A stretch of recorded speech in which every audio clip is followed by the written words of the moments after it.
This is a Buffalo CC-115. It was used for more than 5 decades by the Canadian military for military operations, also for search and rescue operations. Right now it's sitting here in the reserve hangar of the Canada Aviation and Space Museum, and one person who knows these planes inside and out very personally is Lieutenant Colonel Tin Nguyen, and he's going to give us a tour. Thanks so much for doing this. Yeah, my pleasure. Appreciate it. This is a privilege to be inside an aircraft with so much history. Let's start with the features. What stands out for you? So what you see here is a typical search and rescue or SAR configuration, where you see the seat for the search and SAR tech. Yep. For their takeoff and landing, they will sit there. Then you see on both sides we have the bubble windows for them to look out down and sideways, so that in a visual search they have be able to see more than the typical aircraft window. Because you'd be visually trying to find either victims or whoever it is you're looking for, because this is a stall aircraft, right? So it's flying slower. Yeah, that's than right. most aircraft. Well, is that part of it? Yes, it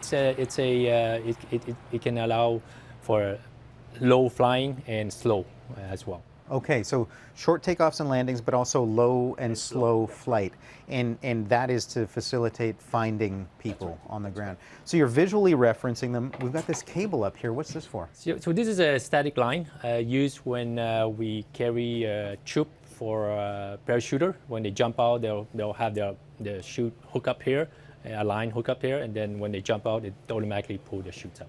Okay, so you've located someone perhaps, and then you got to go out and find them, and someone's going to jump out the back of the plane, James Bond style. Yeah. Canada's first all-female flight in the Air Force was in the Buffalo. It was July 20th, 1983.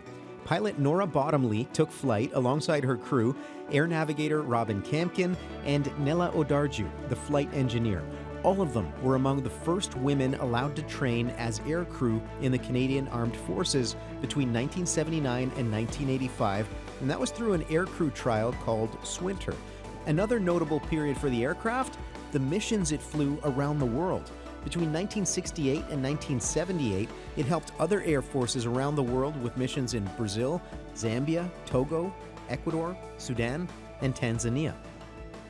What's the slowest flight speed? It's around 120 knots. 120 knots. Yeah. Okay, so big aircraft like this flying at 120 knots, yeah. Low, looking for people.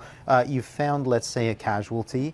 Where do you put them? So if the passenger, if the casualty are able to sit up, then these are just a typical seats that fall down, and you can put a number of people there.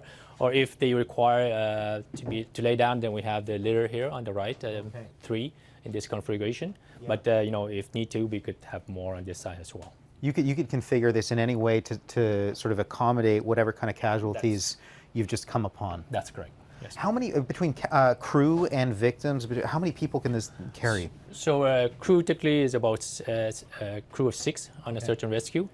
You have 2 pilots, the flight engineer, the navigator, and 2 SAR tech. Okay. And then you can have another dozen or so passenger, and then plus 3 for 3-liter. And the ramp, I imagine, for parachutists who are going to jump out of there and find the casualty. But, I mean, is there another reason that there's a ramp there? Can you bring vehicles on board? So is there a time you would? Yeah, in a different configuration, if you reconfigure this for transport, you can load cargo or even small vehicle onto here.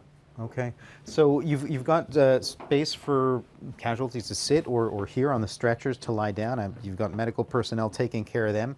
How long are you flying in a plane like this on an operation? Yeah, 6-7 hours could be, yeah. Okay. And so, of course, we need to take care of the crew, and a little galley here for coffee, tea, little cooking area for a little small hot meal and whatnot. I imagine also in Canada's environment, maybe you're dealing with people who are hypothermic, you're trying to boost up their temperature, you can make them some hot drinks. And then what's this area over here? So this area is for the navigator station. So that's where your navigator sits, and they will plan out the flights and the mission and tell the pilots where the casualty may be, where to go, where to do the search. What sorts of feelings does it bring up for you to be in this aircraft knowing that it's flown its final flight?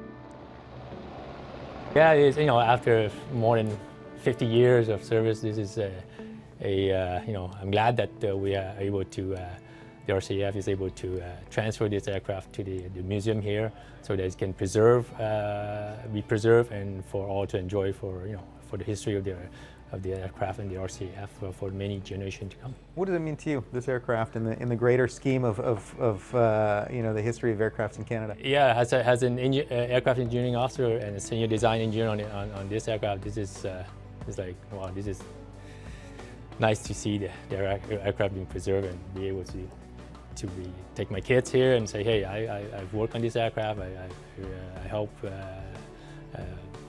not operate this aircraft, but approve and design this aircraft. And you had a play in personal there. role. That's right, a personal role. Yeah, Yeah. that's right.